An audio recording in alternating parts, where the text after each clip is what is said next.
Historia Augusta, Maximus Jr., Chapter 33. Praeterumde dum ne illud quidem est.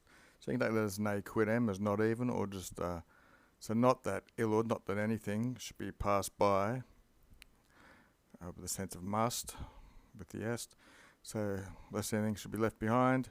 How much fide, how much loyalty the Aquilinsians against Maximus on behalf of the Senate, how much they had, or they were with such loyalty, ut that funes usually means cables or ropes, they faccorented, they made from the hair of women when they were lacking nervi for their sagittus.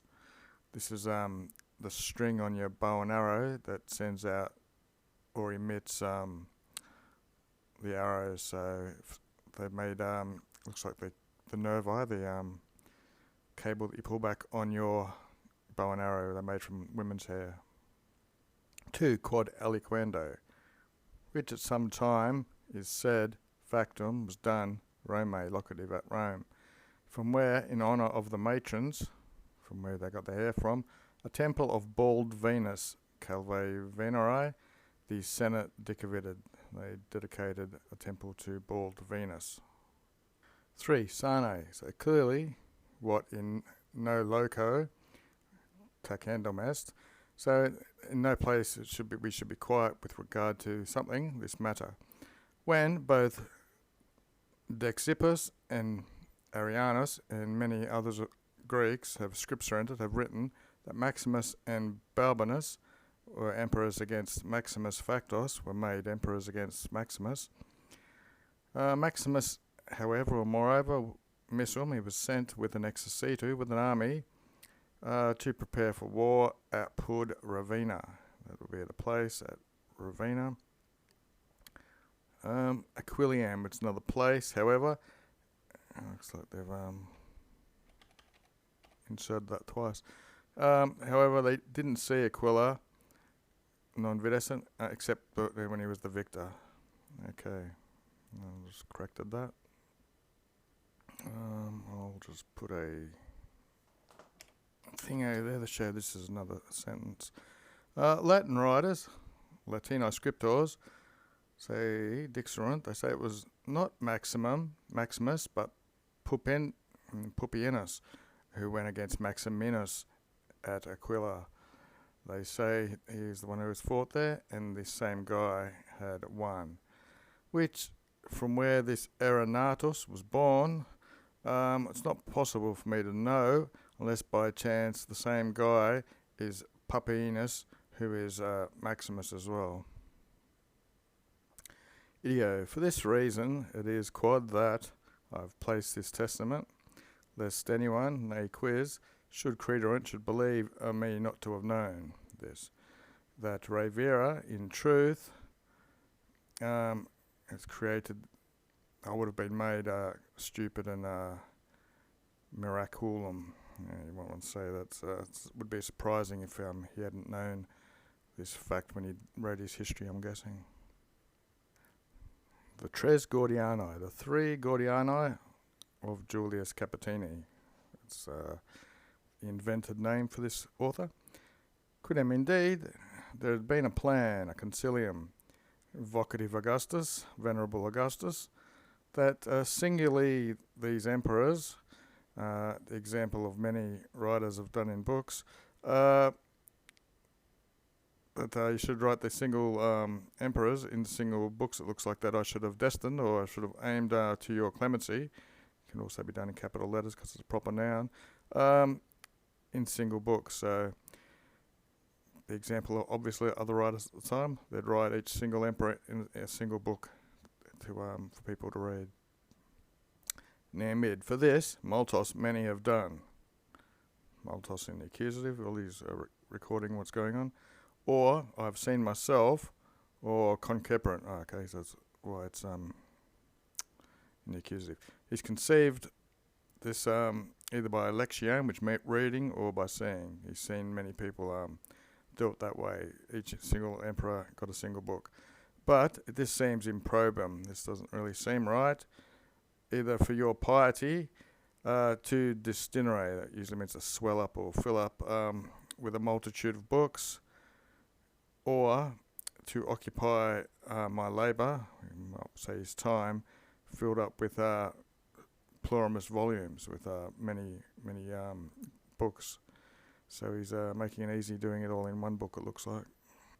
4. Quare. Therefore, the 3 Gordians of Connexwe, he's woven these together or connected them in one libro in this book, consoling present participle. So this is his plan, or the desire was both for his labour and for the reading of the guy he sent it to, the Venerable Augustus.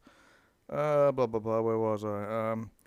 Lest in unrolling cogneris, lest you were forced in unrolling plurimus codices, so many codices or volumes,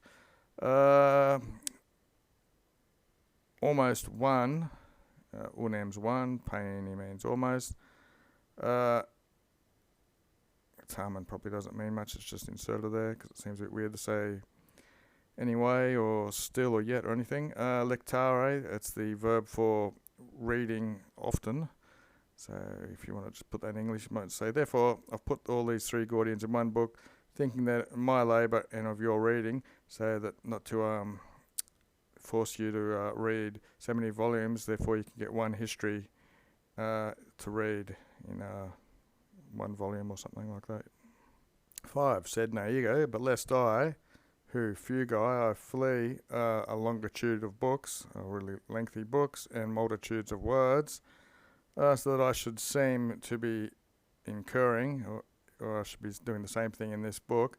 So the guy doesn't like long works and lots of words. He's actually now taking this upon himself. And I can fingo, so it's like, I might say he's pretending, or piecing together or something. To decline, urbanely means sophisticatedly. Okay, so lest he should seem to be incurring on this, he's exactly what I'm going to do. I'll take it from the lobe here. What do they say? So I don't seem to indulge in the thing I pretend to cleverly avoid. Yeah, but he seems to decline, be avoid here. Urbane, the lobe's using that as cleverly or something. Same sort of thing. Anyway, I shall agredia now to the rem. He's going to approach now the matter that he was writing about. So all this was just an introduction. Okay, so we'll go to Latinum site for the Lewis and Short Dictionary. Urbane's the adverb of urbanus. Urbanus, there's a big descriptions as a adjective. So, in the city fashion, in the style of a city, that's what the herbs bit is, the city. Citizen-like, good and bad senses. In a good sense, polished, refined, cultivated, courteous, affable, urbane. See this in asterisks and obliques books as well. Of speech, it's refined, polished, and elegant, nice and choice. In particular, witty, humorous, etc. In a bad sense, it's bold, forward, and impudent. Anyway, back to the plot. They were not Gordianis, as certain unexperienced scriptors place it as, or they locate in their works that they're not duo. There's not 2 Gordian, but TRES they were, but 3 they were. In this, with Arianus teaching, who was a scriptor, a writer of Greek history, and the same with Dexippus docenting, teaching, he's a Greek author, they were able to learn this. Though although briefly, like persecutor, they could follow all this up, nevertheless, to the end, if they went through these works of these 2 people. Horum. Of these, Gordianus the senior, here's the first one, he was natus est, he was born from a father, Macius Marulus, with his mother Ulpia Gordiana. His paternal origin he had from the Gracchi gens, from the Gracchi family. His maternal origin was from the Trajan emperor, the Emperor Trajan, on his father's, his grandfather, his great-grandfather were consuls. Sakura, that's his father-in-law, so his wife's father, his wife's grandfather, and likewise 2 great-grandfathers, and the 2 Absocurus, or the great-great-grandfathers, whatever, they were consuls as well. 3. Ipsi consul. He was a consul, very rich, very powerful, superlatives. At Rome, he was possessing the domum, the house Pompeii. In the province, he had so much of land, quantum tantum, that no private citizen would have the same amount. 4. Is he, post his consultantship, or whatever you want to call it, being a consul, which he egerated, which he conducted with Alexander, he was misassessed. He was sent as a proconsul to Africa by a consulto, by a decree senatus of the Senate. The end.